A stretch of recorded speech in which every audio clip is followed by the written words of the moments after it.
Yo, welcome to Orbiton Weekly. We're covering a lot on AI again. We're going to go over some of the topics that we've been covering, agentic versus generative AI, and niching down in AI. For Orbiton, we've got a couple updates. We've got Strike Point that's live and Forge is live, and a highlight on Copper Giant doing well. Their stock is up 40%. We had a few key updates. Strike Point, they rolled out Orbiton. We also have uh, gone live on Forge Resources. There's a few other companies in the pipeline as well. So we're very excited, definitely seeing more and more people adopt. The other big event was one of our clients, Copper Giant Resources. They put out an updated mineral resource estimate. And so they are now over 1 billion tons of copper equivalent at 0.51%, which is huge. It's massive. And in the past 5 days, they've been on a great rally here. And Frank Justra has been buying a bunch of shares as well. So it's been good to see people internally excited as well as externally. And we're seeing all the traffic coming through as well. So we're very, very happy for them. This is Forge Resources. We're here now on the bottom right-hand corner. And then we also have Strike Point. So feel free to go ask some questions. On the non-Orbiton front, there's also some really cool events. Like this past week, Lovable announced that they passed the $200 million in ARR mark.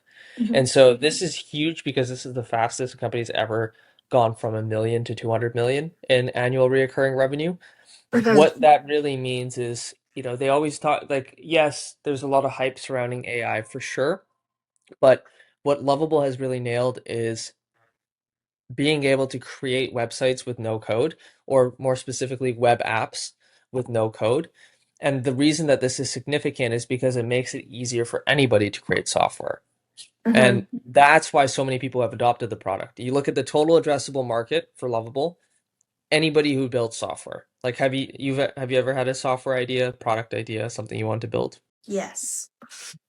Yeah, so everybody always has their idea, and their barrier in the past has been, oh, I don't have any technical expertise. Yeah. So Yeah. Lovable really helps do that. And one of the key things that triggered this jump to the $200 million mark was because they added in the ability for the AI to build, manage, and edit your data model, your actual database behind your front end software. That was huge because one of the big problems with agentic coding up until now had been that you can create this nice software, this nice front end, but it doesn't communicate with the database. It doesn't have access to the database. So there's a lot of inefficiencies that are created. Now, having it all in one platform, you're able to do some really cool things and build it, Yeah. honestly, really, really fast. Maybe some jobs will go extinct, and I don't think that anyone has much control over that. No, and you know what's interesting though? I do feel like as it's become easier and easier to build and sell things online, what's happened is there's more and more people who do it. So for a good example of this is in e-commerce. Shopify made it easy for anybody to roll out and launch an e-commerce site. Yeah. Does that mean a lot of people who made e-commerce sites lost their job? Kind of. But Yeah. a lot more people were able to run an e-commerce site, Yeah. so True. the overall market grew, Yeah. right? Give So is take, it a like, negative thing? yeah. I don't know. Like one of the points we were going to touch on today, but about the future of AI not being general AI, but niche down into your industry Hmm. is future. Because yeah, everything that I see online, just in like general topics on social media, I think, and real world conversations, I think people are confusing AI taking over as Chat GPT is taking over or Open AI is taking over. And that's just not the reality. We're talking about niche down specific, um, like domain specific language models. Yeah, and when you think about like agentic versus generative, like generative is great for general. Yeah. Um, but when you want to go specific, like if you want to build an agentic workflow, for example, for IR, something that we're looking at, there's a lot of different components of your day-to-day job that can be automated. For example, I was just on a call earlier today. And we're looking at, okay, we have all these shareholders that we've talked to. We've put notes in that they're shareholders, but in the CRM system, there's no way to search the notes. You have to search Just, by the tags. So how do we go through these hundreds of people and add this tag? Well, if you had an AI built into the CRM, you could automate mhm. that whole process. So agentic Yeah. really is like, I give you a task, you understand the task, you do the task, Hmm. and then you tell me you did the task. Whereas generative is like, hey, make me this document. Okay, here I wrote out the document. Hmm. And then you go back and you tell it, okay, now change this, now change this. But agentic is really like, I need a press release for Friday. And it goes through all your files, pulls your files, looks at Hmm. the other press releases, generates a press release, checks it against compliance, does this entire workflow, then says, hey, here's the final version. I did all this work. You know, what do you want to do Yeah. next? I feel like I think of like I can think of generative AI as content. So it can scan and create content for you, as in like pick apart this and tell me ABC.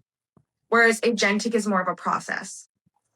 Mhm. It has a little bit more agency once it's like once it understands the task and the role, it can go through a process instead of just predicting from already existing content, if that makes sense. No, that makes sense. And so the other cool thing actually on the generative topic is even that one's getting better.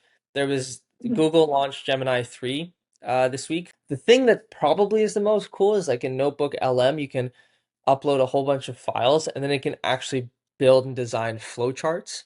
So like Mhm. when you're thinking of product ideas, when you're thinking of feature ideas, when you have like let's say a whole bunch of notes and you want it all whiteboarded out in a Yeah. visual that you can see, it can now do that and the text won't be weird. It will actually be the correct text in the right places and it makes sense. So Mhm. huge, huge, huge there. Now, if you implement that into some agentic workflows, you can get some really cool, like, for pitch deck generation and other things like that. Yeah. I think the more the generative models become sophisticated, the Mhm. more use cases are going to be available and the more valuable it's going to be for folks. And so one thing that I've been stuck on now is, we like Lovable, what Yeah. made it grow so fast? Going back to that, Yeah. big market, they had a free trial. The free Mhm. trial gave you immediate dopamine. You can Yeah. ask, you'd be like, make this website. Oh my Yeah. God, it made this website. Yeah. Low barrier to entry. I think it starts at Mhm. $25 a month. So you have something where you have this massive distribution. You have a very low barrier to entry. You have a product that's really got a wow factor. And then Mhm. the free trial is designed to get you to that wow factor. And once you become a user, like you're using it frequently, you're like, okay, now I'll pay for it, and then Mhm. you're hooked. The other smart Yeah. thing too That is with the SaaS businesses or yeah, software like the free trials do get you. Mhm. Um, even and I've seen a couple like because I've been experimenting a lot with different platforms and such. But some of the free trials that don't let you use the paid, like it'll be like a free trial for limited use of Mhm. whatever, and it's like, okay, well, this sucks. I'm Yeah, not gonna buy this. yeah. The um, the model of like, here's a bad version. If you want the good version, pay for it. That yeah, doesn't really work. no, terrible. No. Like imagine if someone was interested in Orbiton and we were like, oh yeah, we can do it. It does take 20 minutes to load. And if you want it to be fast and good, oh, and if you want it to be correct, the paid version. Yeah, yeah. We can do a free version, but it's wrong all the time. It's like, Yeah, well, then they're not going to convert. yeah, like No, what's it's the point? it's a good point. It's a good point. And so this like combination of like large market, lots of demand, but Mhm. also really, really easy to test and use, I Mhm. think is what triggered their growth. And looking at Orbiton, something we can improve on is I think the market for it is there. The Mhm. implementation of it, there's more friction because it's a B2B sale. It has to Yeah. go through different levels of Yeah. management. Yeah. Um, It's not exact. It's not to the direct consumer of like a sale from Orbiton doesn't happen from a click or mhm. from a credit card going in. It's No. it, it's from like a series of mini sales, as we talked about in our software sales episode there. Yeah. Yeah, no, and so that's why I think like in general, you're not going to see the same growth rate in Mm-hmm. B2B as you do in B2C. And Mm-hmm. B2C is always where it starts because it's general, Yeah. there's the standards are lower and it's easy to gain massive distribution. So it always starts there. Like if you look at the software Mm-hmm. evolution, like you had the initial like internet, everybody uses the internet, or social media is a good example. Yeah. Everybody uses social media, then it's like, how do we monetize? Well, we got to sell to businesses. Then they start selling ads, and then businesses start going on the platform, and Yeah. then that's where really like the revenue kicked up. But Yeah, and now social media is not even social anymore. There's parts of it that are, but it's actually an entertainment. Like it has evolved this year, especially to now not even be somewhere you go to connect with friends. You're going for entertainment. yeah, You're going for watch. You're going to watch brands, get information, get education. yeah. It's no longer like, oh, I wonder what uh Tim is doing right now. It's No, not that. that's a good point. Actually, I didn't even notice that. Yeah, that's a good point. Yeah. Like, I don't really go on there, and when I scroll, like, I'm not seeing my friends' Oh, content. exactly. Hmm. Yeah. So interesting. Yeah. I just watched a podcast of someone high up in Instagram. I can't remember his title, but Hmm. he was talking about how the algorithm is changing and blah blah blah. And the only real like he was kind of denying that you don't see your friends' posts anymore, and it's like you don't. No. But he was saying, it's evolved as what people engage with, and what people are engaging with is that entertainment. But anyways, my main point was just that it starts with that and it's gone all the way to now it is mainly B2B. Hmm. Hmm. And I just from like background in marketing, B2C is general, it is a lot broader, and then B2B is more complex and personal. Like Hmm. you need to be trustworthy and it goes through processes. Hmm. Yeah, and so like when I'm thinking about which direction we want to take Orbiton, Mm-hmm. big part of what I'm thinking about is how can we build something that, okay, we're focusing on investors and public companies, but how can we build something that has that torque?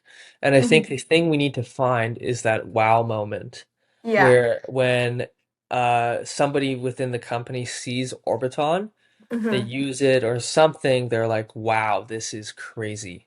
Like I am obsessed with this thing. I Yeah. want this.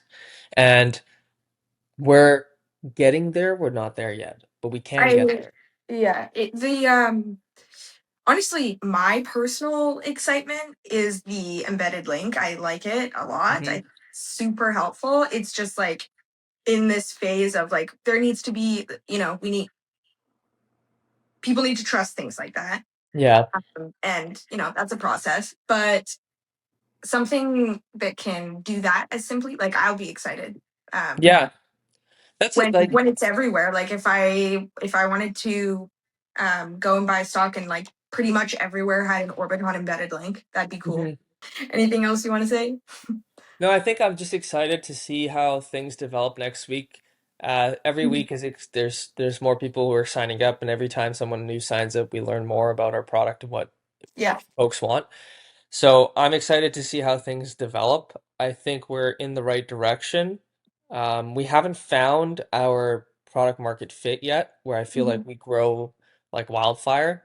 Our growth right now is great. It's sustaining us. We're Mhm. profitable. That's all fantastic. But I really want to get to that next level where you have a lot of torque. And so that's something Mhm. that might take a week, might take 6 months, might take a year, but Yeah. it's our a big part of our focus now. Yeah, it's a process, but I mean, like on the daily and the weekly, it feels like a very fast moving process because everything changes quite drastically as we get more info. Oh yeah, no, I'm still feel slammed every day. Like I Yeah. definitely feel like we're growing really, really quick. I just do think that I still think there's another level. Oh, absolutely. Yeah, We'll get there. we'll get there. Yeah. Till next week. Yeah. All right. See you guys next week.